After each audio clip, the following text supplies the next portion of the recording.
Hello everybody and welcome back to another shoe review. Today we'll be reviewing the Yeezy 350 V2 Butter. Before any of that, as you guys can see, I have Teg here with me, and Teg has a little announcement for you guys, so listen up for a sec. Okay, so guys, I got a really big announcement for you. I've been procrastinating telling you, but I think this is the perfect time. Thank you, Keith, for having me on. So what I've been wanting to tell you was and that's enough time for Teg. Okay, let's jump right into the review. Kind of wonder what Teg actually had to say, but you know, we got a shoe review to do. We can't be wasting time with hooligans like him. Anyway, without anything further ado, here we go. We have the Yeezy 350 V2 Butter. Alright, so before we get into the aesthetics of the shoe, a lot of you guys who've been on the channel for quite a while already know we're going to be doing the smell test. If you're not familiar with the smell test, it might seem a little unorthodox to you initially, but you'll see. Alright, so we'll give it the good old smell test. Ready?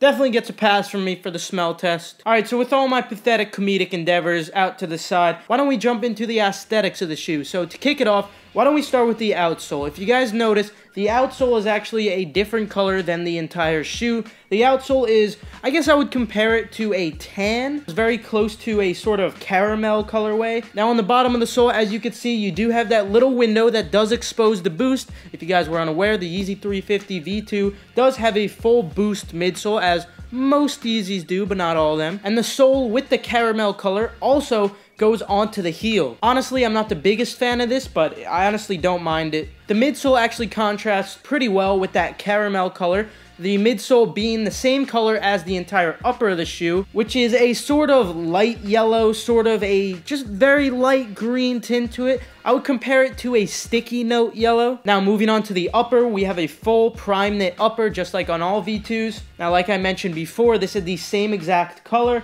as the midsole, despite it being a different material. If you tilt the shoe the right way, you could actually see some indentation of where the Sply 350 would be. I don't know if it's actually saying Sply 350, but I do see some indentation, so these very little subtle details I do appreciate. Now something interesting about the shoe that I actually really do like, the pull tab is a different color than the entire upper. It is a slightly more neon yellow in comparison to more of a flatter yellow. And the same exact thing goes for the laces that are on the shoe. This shoe only comes with one set of laces, as all V2s do. So when you're looking at the shoe, you actually do see a pretty decent contrast between the bright yellow and then the flatter sort of yellow. Moving to the insole of the shoe, you also have a yellow insole. Of course, on the insole, you also have the Adidas Yeezy branding. For sizing on this shoe, or on all V2s in general, I would recommend going up half a size or going true to size. Now, I myself, I have narrow feet, and I actually still prefer to go up half a size,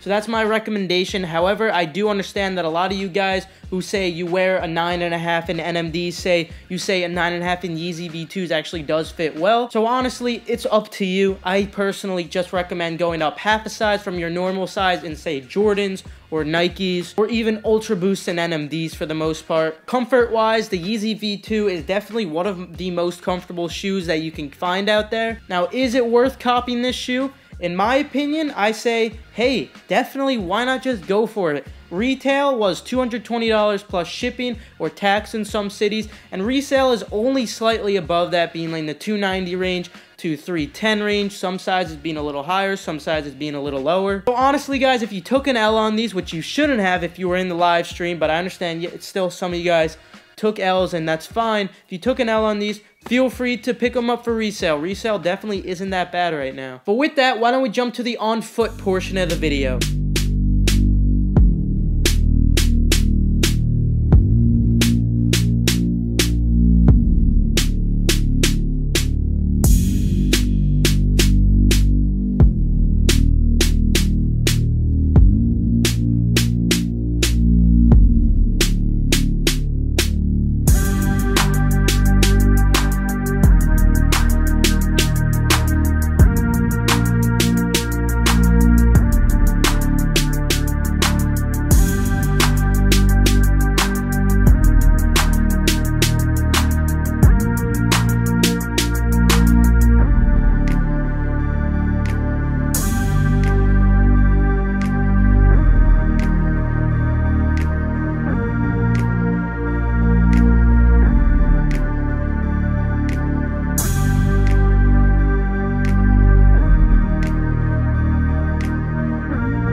Alright, thank you guys so much for watching. I really do appreciate your time. Hopefully my pathetic comedic endeavors weren't terrible and, you didn't have to palm your face the entire time. But, we don't only do those pathetic comedic endeavors and shoe reviews on this channel. I also make how to cop guides so you could get shoes like this for retail, whether it be 1 pair for personal wear or 1 pair for personal wear and 6 pairs to resell and maybe make some of your money back for that shoe. Whatever it is, I'm giving you guys tips on resale predictions, how to cop them manually without a bot for retail. Whatever it is, I'm here for you guys. Feel free to subscribe and turn on post notifications so you stay updated on all that. Feel free to leave a like if you enjoyed, and with that, I'll see you guys later. I don't want to talk. Get your foot off my foot. Ah. Get your foot off my foot. Yeah.